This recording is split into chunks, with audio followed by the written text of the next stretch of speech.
कठोपनिषद मंत्रार्थ और शंकर भाष्य के साथ प्रथम अध्याय प्रथम वल्ली वाजश्रवस का दान।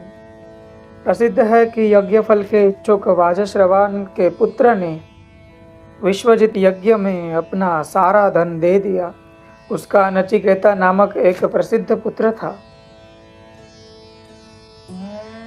जिस समय दक्षिणा स्वरूप गौवें ले जाई जा रही थी, उसमें यद्यपि अभी वह कुमार ही था, यानी कि नचिकेता कुमार ही था, उसमें आस्तिक्य बुद्धि का आवेश हुआ और वह सोचने लगा, इसका अर्थ कुछ यूँ होगा, जो कुमार अर्थात अपनी प्रथम अवस्था में ही स्थित है और जिसे पुत्रोत्पादन की शक्ति अभी तक प्राप्त नहीं हुई, इस बालक नचिकेता में श्रद्धा अर्थात पिता की हित कामना से प्रयुक्त आस्तिक्य बुद्धि का आवेश प्रवेश हुआ।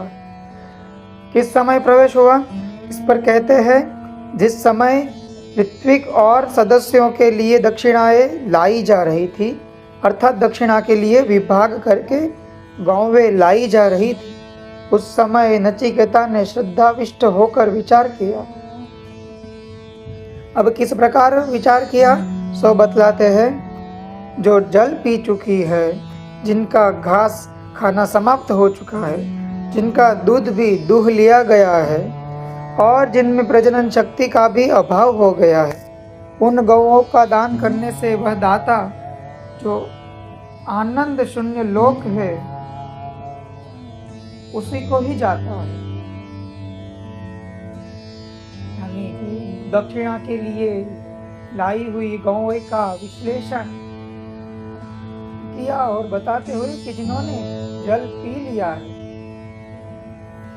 वे पितोदका कहलाते हैं। जो घास खा चुके हैं अर्थात जिनमें अब और घास खाने की शक्ति नहीं रही, उसे जग तृणा कहते हैं। जिनका क्षीर नामक दोह दुहा जा चुका है, वे दुग्ध दोहा है। तथा निरिंद्रिया जो संतान उत्पन्न करने में असमर्था अर्थात बूढ़ी और निष्फल गौएं हैं, उन इस प्रकार की गौओं को दक्षिणा बुद्धि से देने वाला यजमान जो आनंद अर्थात सुखहीन लोक है उसी को जाता है।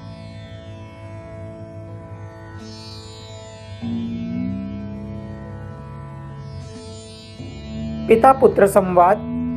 तब वह अपने पिता से बोला, हे तात, आप मुझे किसको देंगे? इस प्रकार उसने दोबारा तिबारा भी कहा।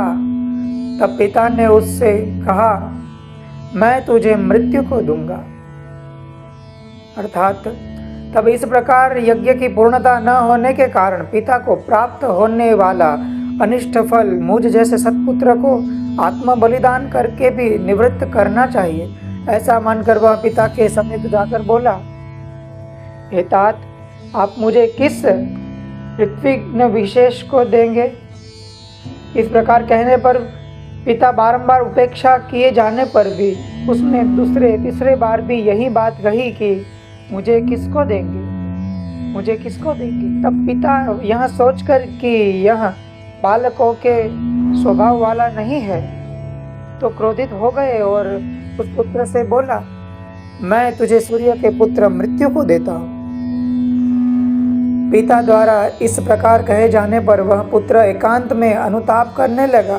किस प्रकार सो बतलाते हैं, मैं बहुत से शिष्य या पुत्रों में तो प्रथम मुख्य वृत्ति से चलता हूँ और बहुतों में मध्यम वृत्ति से जाता हूँ।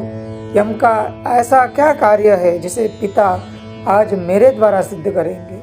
अर्थात मैं बहुत से शिष्य, नचिकेता कहते हैं, मैं बहुत से शिष्य अथवा पुत्रों में तो प्रथम रहकर मुख्य शिष्यादि वृत्ति से चलता हूँ तथा बहुत से मध्यम शिष्यादियों में मैं मध्यम रहकर मध्यम वृत्ति से बरतता हूँ। अधम वृत्ति से मैं कभी नहीं रहता।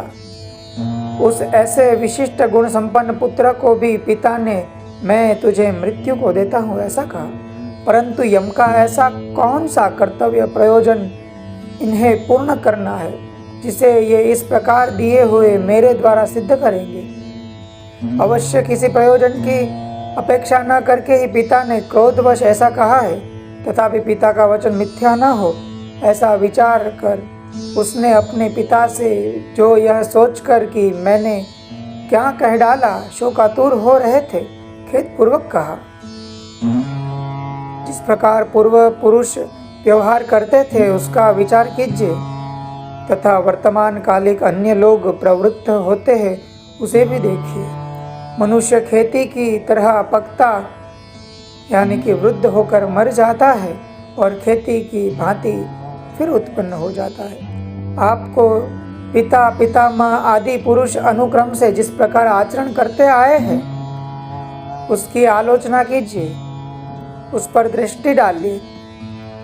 उन्हें देखकर आपको उन्हीं के आचरणों का पालन करना चाहिए तथा वर्तमान कालिक जो दूसरे साधु लोग आचरण करते हैं उसकी भी आलोचना कीजिए।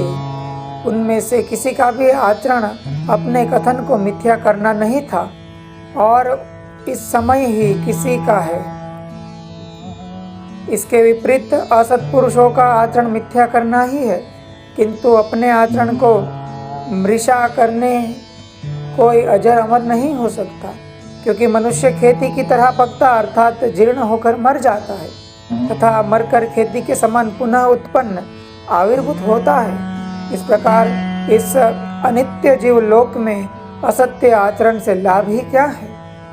अतः अपने सत्य का पालन कीजिए, अर्थात मुझे यमराज के पास भेजिए।